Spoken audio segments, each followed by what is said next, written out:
All right, welcome back. Today we've got a real clash of the titans on our hands. In the ring, we have three brand new flagship contenders: Apple's redesigned iPhone 17 Pro Max, Google's Pixel 10 Pro XL, and of course, Samsung's Galaxy S25 Ultra. Yeah, this is going to be an epic showdown. Each one is just packed to the gills with the latest tech, all fighting for that #1 spot. So, who's the real champion here? Well, that's what we're here to find out. We're going to dive deep and break down everything from design to raw performance. So here's the fight card. We're going to run through 5 big rounds: design and durability, display and sound, the all-important camera clash, and the performance powerhouse round. And then, the big one, the final verdict. Let's get right into it. All right, ding ding. Round 1, design and durability. This is all about the tail of the tape, right? How they look, how they feel, and maybe most importantly, how well they'll actually hold up. Okay, right off the bat, you can see 2 totally different ways of thinking here. You've got the Pixel and the Galaxy, and they're kind of sticking to what works, you know? That classic, sleek, glass sandwich design. It looks premium, it feels great. But then you've got Apple, and they've just thrown a curveball. They're taking a page out of the Apple Watch Ultra's book with this new rugged, anodized aluminum frame and ceramic glass.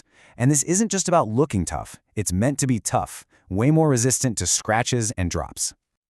Let's look at the specs, the real nitty-gritty. So the iPhone, yeah, it's the heavyweight champ here at 233 grams. But, and this is a big but, it's got a much better water resistance rating. We're talking 6 meters deep. The others, only 1.5. That's a huge difference. Meanwhile, the Galaxy is the lightest of the bunch, and it's got that secret weapon, right? The S Pen. Super handy for productivity. You know, for that killer combination of being lightweight but still feeling super premium with that matte titanium, plus the incredible usefulness of the S Pen, we've got to give this round to the Galaxy S25 Ultra. It just feels like the most complete, refined package. Okay, round 1 goes to Samsung. Let's see who takes round 2, display and sound. This is all about that multimedia experience, a real feast for your senses. Whoa. Okay, this chart tells a story, and it's a big one. Look at that Pixel. When it comes to brightness, especially outdoors in the sun, it's not even a competition. The Pixel 10 Pro XL is just in a totally different league, hitting an absolutely staggering 2,444 nits. I mean, to put that in perspective, anything over 1,000 nits is great. So this is basically a searchlight. You will have no problem seeing this screen anywhere. But wait, there's a twist. Brightness isn't the whole story. The iPhone and the Galaxy, they've got this new anti-reflective coating that seriously cuts down on glare. So it really boils down to this question for you. What's more important, having the absolute brightest screen on the planet, like the Pixel, or having a screen that's maybe not as bright but is way better at fighting off annoying reflections? And you know what? It's a similar story with the sound. The Pixel brings the thunder. It's the loudest and has the richest bass, which is awesome for movies and games. But if you push it to max volume, the iPhone and Galaxy actually sound a little cleaner, a little less distorted. But even with that slight audio edge for the others, you just can't ignore that screen. The Pixel's insane brightness, combined with its powerful speakers, it's just a knockout punch for media. So yeah, round 2, hands down, goes to the Pixel 10 Pro XL. It's a multimedia beast. All right, let's move on to the main event. This is the round I know you've all been waiting for. It's time for the camera clash, the battle for the perfect shot. Okay, a quick glance at the hardware shows these phones are not messing around. Samsung's going for shock and awe with that wild 200-megapixel main sensor. But honestly, the thing that really caught my eyes on the iPhone, it's got a brand new 18-megapixel front camera, which, okay, get this, uses a square sensor. That means you can shoot horizontal or vertical video without ever having to rotate your phone. That's actually pretty brilliant. When we're talking video, again, we see 2 different philosophies. Apple's going all in for the pros with ProRes RAW.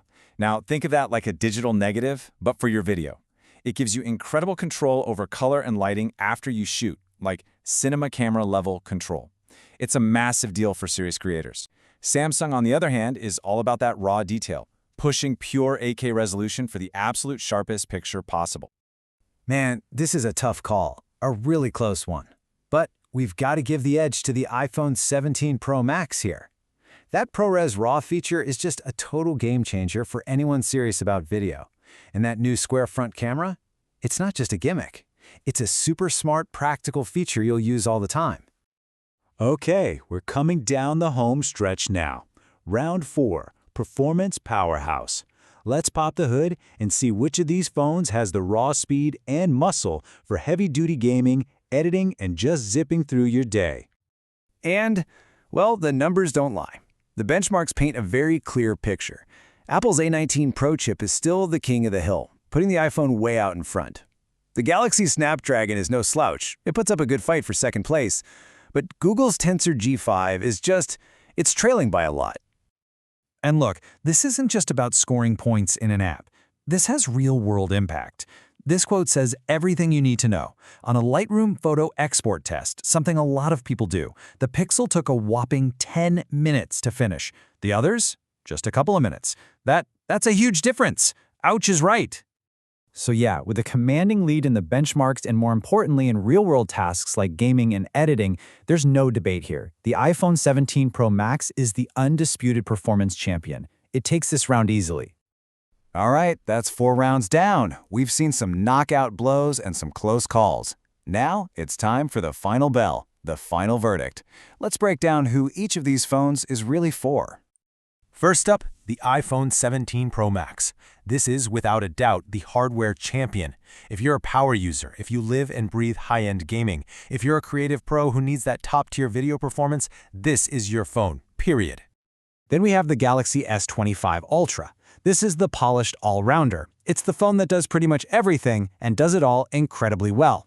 It's got a great camera system, a super mature software experience, and that awesome S Pen, all in a beautiful design.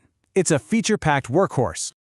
And finally, the Pixel 10 Pro XL. This is the AI pioneer. Look, its raw speed isn't on the same level, but that's not its game. The Pixel wins with its brain. If you love clever AI features that actually make your life easier, and you want that unbelievably bright screen, the Pixel delivers a smarter, not harder experience. So, in the end, it really comes down to a fundamental question. What matters more to you? Do you want the raw, unapologetic power of pure hardware? Or do you want the clever, forward-thinking smarts of AI? Hardware versus AI. Which titan wins your vote? Thanks for tuning in.